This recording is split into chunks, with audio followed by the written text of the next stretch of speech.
Goed, mag ik even naar serieuze zaken? Mensen die op hechten volgen en die het nieuws volgen, de kranten lezen, die weten dat wel een heel scoop bezig binnen in het eerste deel mij de biovergister van de Rendak in Semar. Het is al zo ernstig dat een van onze gasten zei, daar zijn we weer. Ja. Nou, als ernstig is het net. Maar het is heel belangrijk. Ja. Het staat aan eigen plak, ja. Maar we het net ingewikkeld meid. Nee. Want we gaan nog een sticker die... Nou, ik het eerst over. Jan en Nicola hebben hier zitten. Die is vastzitten van de nieuwe stichting De Zuiver. Ik kom er hartstikke over om. En ja, die herder, en die houden we ons vaker aan. Die ben ooit begonnen als... Nou, niet wat een burgerinitiatief. De biovergister.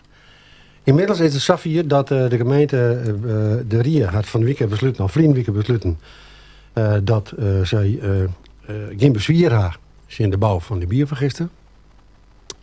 Om maar heel simpel te de bocht. En toen had ik een verklaring uitgegeven. Dat had van de week in alle kranten. Nou, net in alle kranten. In Fries Dagblad stien. En op hun site. En dat is ondertekend door het CDA, PvdA, GroenLinks, Belang voor de Zesde, ChristenUnie en D66. Die gaan al hier voorstemd. VVD, EU te Holle, FNP, die gaan stemt. Dus die bent het net meer. Nou, tot zover de geschiedenis.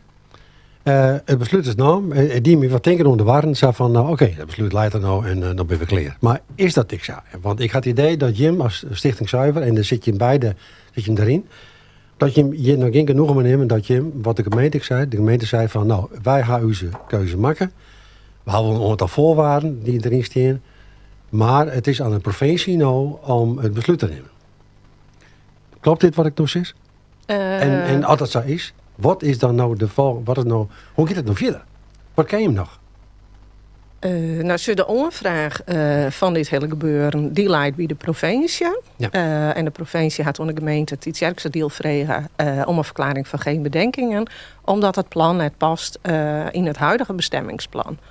En de gemeente die staat ze daar in omschreeuwen. Zij vielen dat maar daar rechts in de morgen staan. Zij kunnen eigenlijk net afwijken omdat het landschappelijk inpasbaar is, zat ze zeggen. Nevens u zien ze nog wel orenmogelijkheden om Big Leaks dit van de agenda te halen. Ze had ik uw advocaat adviseerd. En in uw eigen punt hier ze ik nog zes kind van ruimtelijk. Het gaat om ruimtelijke ordening, geurloed en zo. Maar ze moesten toch een beslissing nemen? Nee. Het leidt toch nee? In feite wordt de Raad van State ontweken.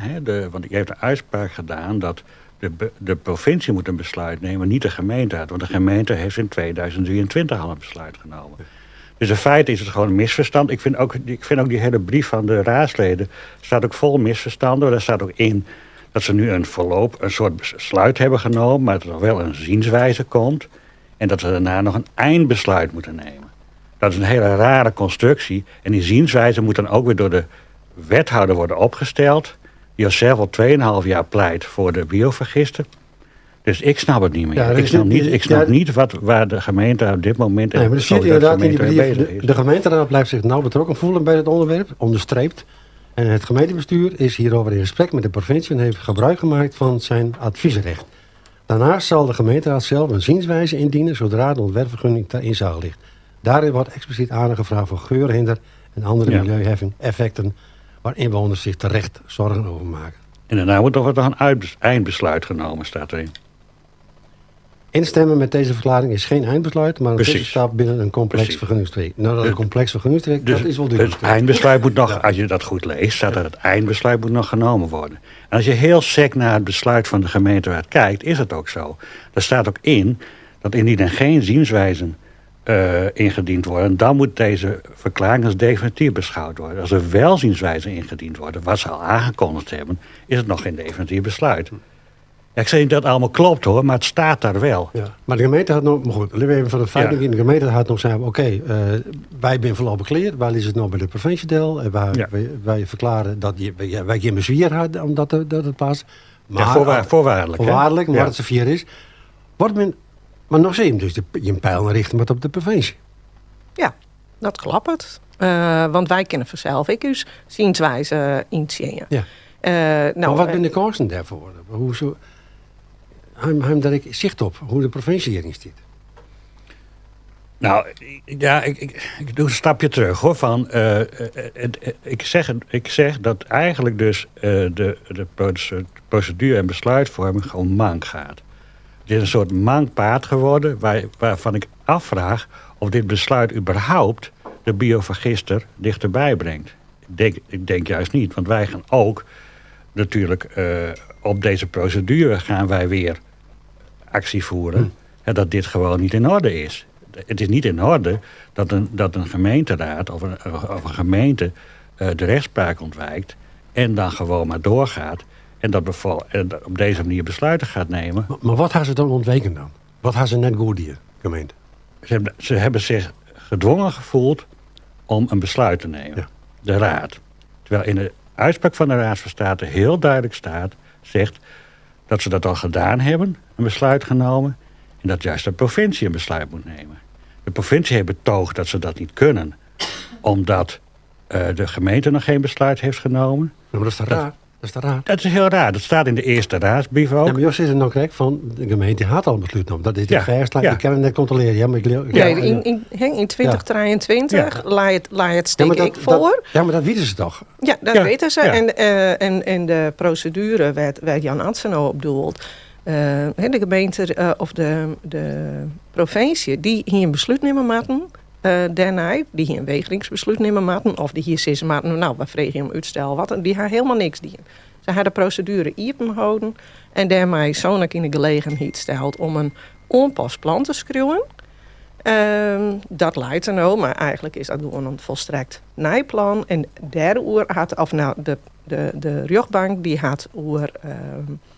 die had zijn, je moet een besluit nemen. Op de oude procedure moet eerst nog een besluit genomen worden. En dat gaan ze naar dingen. En dat moet wel een weigeringsbesluit worden. Die VVGB is namelijk afgewezen. Ja, het is ingewikkeld hoor, maar aan de andere kant is het heel simpel. En die zin dat wat de provincie doet, is dus beroepen op een besluit van de rechtbank. En dat gebruiken om de gemeenteraad onder druk te zetten. En dat argument is door de Raad van State verworpen. Gewoon verworpen. Dat is het ene argument dat ze gebruikt hebben bij de Raad van State. We waren erbij. Het ene argument wat gebruikt is door de provincie is, wij kunnen geen besluit nemen omdat de gemeenteraad nog geen besluit heeft genomen. En dat argument, het betoog slaagt niet. Een seertje zie ik nog staan. Het betoog slaagt niet, verworpen. En daarmee is het hele hoge beroep van de provincie verworpen. Ja. En dus moet, en vervolgens wordt de raadsbrief niet eens aangepast. Die raadsbrief blijft gewoon staan. Dat de gemeenteraad een besluit moet nemen, omdat de provincie een besluit moet nemen.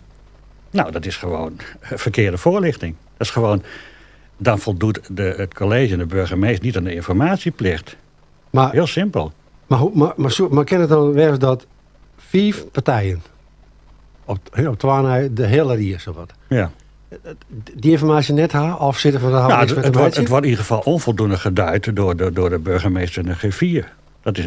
Dat lijkt me heel duidelijk. En ik heb daar ook een briefje over geschreven aan de burgemeester.